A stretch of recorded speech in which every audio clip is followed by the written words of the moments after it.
കുറേ നോക്കാം. Select course count of star from student. എന്തൊക്കെയാണ് നമ്മൾ ഡിസ്പ്ലേ ചെയ്യണത്? കോഴ്സ് എന്ന് പറയുന്ന കോളം ഡിസ്പ്ലേ ചെയ്യുന്നുണ്ട്, കൗണ്ട് ഓഫ് സ്റ്റാർ എന്ന് പറയുന്ന കോളം ഡിസ്പ്ലേ ചെയ്യുന്നത്. അപ്പോൾ എന്തായിരിക്കും? കോഴ്സിൻ്റെ ഡീറ്റെയിൽസും വരും കോഴ്സ് എന്ന് പറയുന്ന കോളത്തിൽ. കൗണ്ട് ഓഫ് സ്റ്റാറിൽ അപ്പോൾ എന്തായാലും കൗണ്ട് ആയിരിക്കും വരിക അല്ലേ? അപ്പോൾ ആ രണ്ട് കോളംസ് അവിടെ സെറ്റ് ചെയ്തു. Select course count of star from student. Group by clause അല്ലേ? ഗ്രൂപ്പ് ബൈ ക്ലോസ് എന്ന് എഴുതി കഴിഞ്ഞാൽ കൊമേഴ്സിൽ ഇത്ര കുട്ടികൾ, സയൻസിൽ ഇത്ര കുട്ടികൾ, ഹ്യൂമാനിറ്റീസിൽ ഇത്ര കുട്ടികൾ എന്നായിരിക്കും വരിക. അതിൻ്റെ കൂടെ തന്നെ എന്തും കൂടി എഴുതിയിട്ടുണ്ട്, having count of star greater than 3 അല്ലേ? Having count of star greater than 3 എന്ന് എഴുതി കഴിഞ്ഞാൽ നമുക്ക് എന്താ അവിടെ നോക്കണേ? ഗ്രൂപ്പ് ബൈ കോഴ്സിൽ നമ്മൾ ഓരോ ഗ്രൂപ്പിനെയും ഗ്രൂപ്പ് ചെയ്തിട്ട്, ഓരോ കോഴ്സിനെയും ഗ്രൂപ്പ് ചെയ്തിട്ട് അവിടെ കൗണ്ട് ഓഫ് സ്റ്റാറിലെ ടോട്ടൽ നമ്പർ പ്രിന്റ് ചെയ്യുമ്പോൾ ഹാവിങ് വെച്ചിട്ട് നമ്മൾ എഴുതിയിരിക്കുന്ന കാര്യം, ആ കൗണ്ട് ഓഫ് സ്റ്റാറിൽ പ്രിന്റ് ചെയ്യുന്ന കുട്ടികളുടെ എണ്ണം എന്ന് പറയുന്നത് 3ൽ കൂടുതലായിരിക്കണം.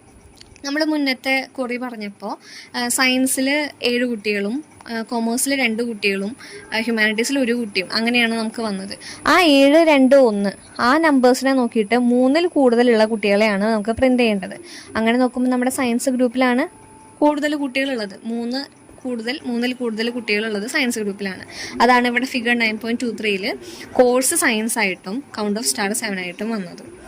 ഇവിടെ ആ having count of star greater than 3 എന്ന് പറയുന്ന ആ ലൈൻ ഇല്ലെങ്കിൽ നമ്മുടെ സയൻസ്, കൊമേഴ്സ്, ഹ്യൂമാനിറ്റീസ് വരും, അതിൻ്റെ ടോട്ടൽ നമ്പർ വരികയാണ് ചെയ്യുക.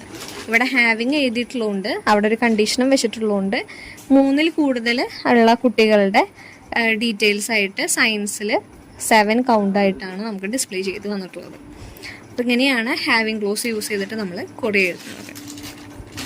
ഇനി നെക്സ്റ്റ് നമ്മളുടെ മോഡിഫൈങ് ഡാറ്റാസ് ഇൻ ടേബിൾസ്. നമ്മൾ റിട്രീവലൊക്കെ നമ്മുടെ കഴിഞ്ഞു, സെലക്ട് കൂടി നമ്മളുടെ കഴിഞ്ഞു.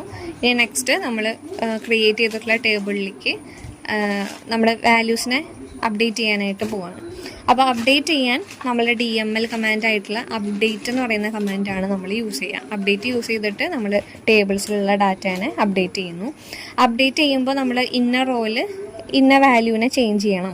ഇപ്പോൾ 12,000 ഫാമിലി ഇൻകം വരുന്നത് അത് ഒരു 30,000 ആക്കണം, അല്ലെങ്കിൽ ഒരു 10,000 ആക്കണം. അങ്ങനെയൊക്കെ മാറ്റണം എന്നുണ്ടെങ്കിൽ നമുക്കവിടെ വേറൊരു കീവേഡ് കൂടെ വേണം, സെറ്റ് എന്ന് പറഞ്ഞിട്ടൊരു കീവേഡ് കൂടെ വേണം. അപ്പോൾ ഇന്ന വാല്യൂ മാറ്റിയിട്ട് ഇന്ന വാല്യൂവിനെ സെറ്റ് ചെയ്യുക എന്നാണ് അതിൻ്റെ അർത്ഥം. അപ്പോൾ അപ്ഡേറ്റ് കമാൻഡ് യൂസ് ചെയ്തിട്ടാണ് നമ്മൾ മോഡിഫൈ ചെയ്യുന്നതും അപ്ഡേറ്റിൻ്റെ കൂടെ സെറ്റ് എന്ന് പറയുന്ന കീവേഡ് യൂസ് ചെയ്തിട്ടാണ് നമ്മൾ പുതിയ ഡാറ്റ അവിടെ സെറ്റ് ചെയ്ത് വെക്കുന്നത്, അതായത് അപ്ഡേറ്റ് ചെയ്ത് വെക്കുന്നത്.